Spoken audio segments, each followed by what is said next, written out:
আমাদের সম্পদ যেভাবে পাচার হয়ে গেছে, লক্ষ কোটি টাকা দেশ থেকে চলে গেছে, সেই ক্ষেত্রে একটা বিরাট একটা চ্যালেঞ্জের মুখোমুখি এখন আমাদের অর্থনীতি। আপনারা নিশ্চয়ই সবাই বাংলাদেশে এমন কিছু করা দরকার যেখানে আমরা অনেক মানুষকে ইনভলভ করতে পারি, অনেক লেবার ইন্টেন্সিভ একটা শিল্প আমরা গড়ে তুলতে পারি।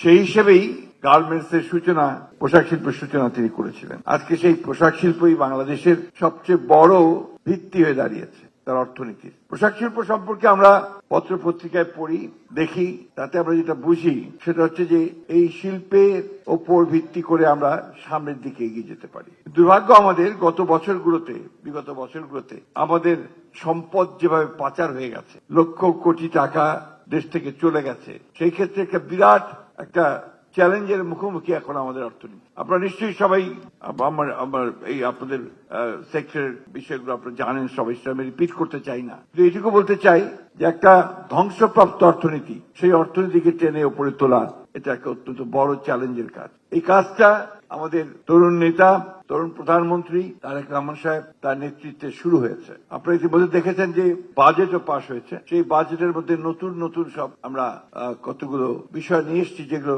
সম্পূর্ণ অর্থনীতিকে নতুন করে চিন্তা ভাবনা করার সুযোগ সৃষ্টি করবে। ক্রিয়েটিভ ইকোনমি, সৃজনশীল অর্থনীতি তৈরি করার কথা বলা হয়েছে। এই বিষয়গুলো বাংলাদেশে নতুন। আমি মনে করি যে আমরা ঠিক মতো যদি এই বিষয়গুলোকে ধরতে পারি এবং আমরা যদি আপনার সুযোগটা নিতে পারি, তাহলে আমরা এগিয়ে যেতে সক্ষম হব। একটা কথা আমার সবসময় মনে হয় যে বাংলাদেশের মানুষের যে উদ্ভাবনী শক্তি, আপনি খেয়াল করে দেখবেন যে বাংলাদেশ যখন আপনার স্বাধীন হয় 1971 সালে, তখন বাংলাদেশের জনসংখ্যা ছিল মাত্র আপনার 7.5 কোটি। খাদ্য ঘাটতি ছিল প্রায় 28 লক্ষ টন, মেট্রিক টন। আজকে বাংলাদেশের লোক সংখ্যা প্রায় 20 কোটি, কিন্তু খাদ্য ঘাটতি নেই বললেই চলে। এটা সম্ভব হয়েছে কিন্তু বাংলাদেশের কৃষক, আপনি যারা কৃষির সঙ্গে জড়িত আছেন তারা, এবং কৃষি বিজ্ঞানী যারা বিভিন্ন ভাবে আপনার প্রযুক্তিকে তৈরি করে নিয়ে এসছেন সামনের দিকে এবং সামনের দিকে এগিয়ে গেছেন কৃষকদের মধ্যে সেটা ডিসেমিনেট করে। সেই জন্যই আজকে যে বিষয়গুলো আপনারা এখানে আলোচনা করেছেন, আমার কাছে এগুলো খুব বেশি পরিচিত নয়, কারণ আমি বললাম যে আমি আপনার এই ব্যবসা বাণিজ্য বলেন এগুলোর সঙ্গে আমার খুব বেশি সম্পর্ক নেই। তারপর আমি যতটুকু বুঝি সেটা হচ্ছে যে আপনারা নতুন করে যে স্কিল ডেভেলপমেন্টের কথা বলছেন, আপনাদের যারা উচ্চ পর্যায়ে এই পোশাক শিল্পে কাজ করছেন, ম্যানেজমেন্টের ক্ষেত্রে বলুন বা আপনার দক্ষতার সৃষ্টির ক্ষেত্রেই বলুন, সেখানে আপনারা নতুন করে প্রাণ সঞ্চার করতে চান। আমি বিশ্বাস করি যে আমাদের যে উদ্ভাবনী শক্তি আছে, আপনাদের যে উদ্ভাবনী শক্তি আছে, নতুন প্রজন্ম যেভাবে এগিয়ে আসছে সেটাতে এটা অনেক দূর এগিয়ে যেতে পারবো। চ্যালেঞ্জটা খুব বড়।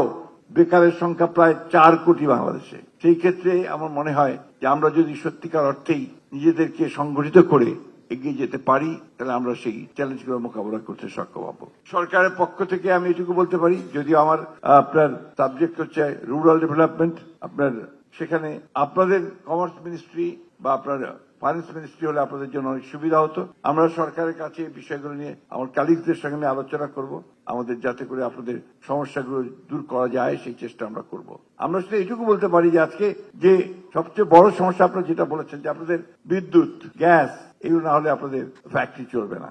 তো সেই বিদ্যুৎ গ্যাস তো আমাদের নেই, আমাদেরকে ইম্পোর্ট করতে হয় পুরোটাই। তো এই বিষয়গুলো কিন্তু আপনার বড় চ্যালেঞ্জের বিষয় রয়েছে, কিন্তু আমরা অত্যন্ত আশাবাদী যে আমাদের বর্তমান প্রধানমন্ত্রী তারেক রহমান সাহেব তিনি তার চিন্তা ভাবনা নিয়ে এগুচ্ছেন।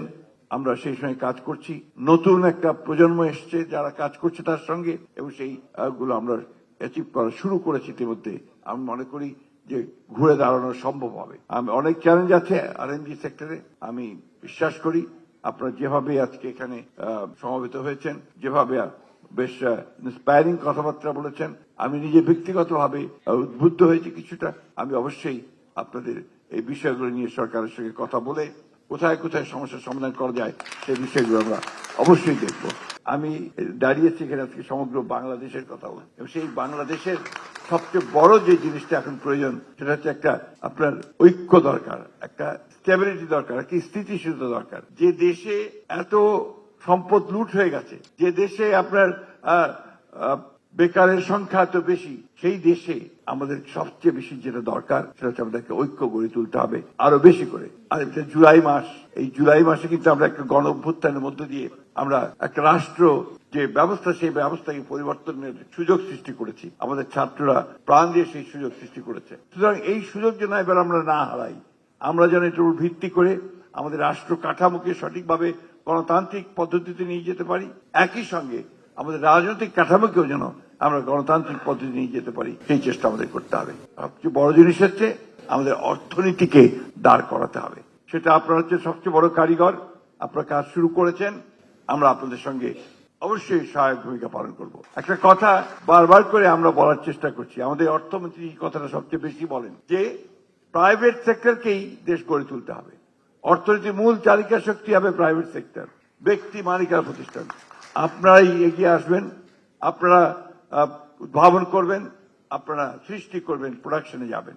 রাষ্ট্রের দায়িত্ব হবে আপনাকে ফেসিলিটেট করা, আপনাকে যতটুকু সম্ভব নিয়ে যাওয়া। একটা কথা অত্যন্ত সত্য কথা, যেখানে যে ইন্টারেস্ট রেট ব্যাংকের, সেই ইন্টারেস্ট রেটের নিয়ে একটা ভায়াবল ইন্ডাস্ট্রি গড়ে তোলা কিন্তু অত্যন্ত কঠিন। এটা আমরা অত্যন্ত ভালো করে বুঝি। আমরা চেষ্টা করছি যাতে করে সেই ইন্টারেস্ট কমে নিয়ে আসা যায়, আপনাদের জন্য সেটা ভায়াবল করা যায়।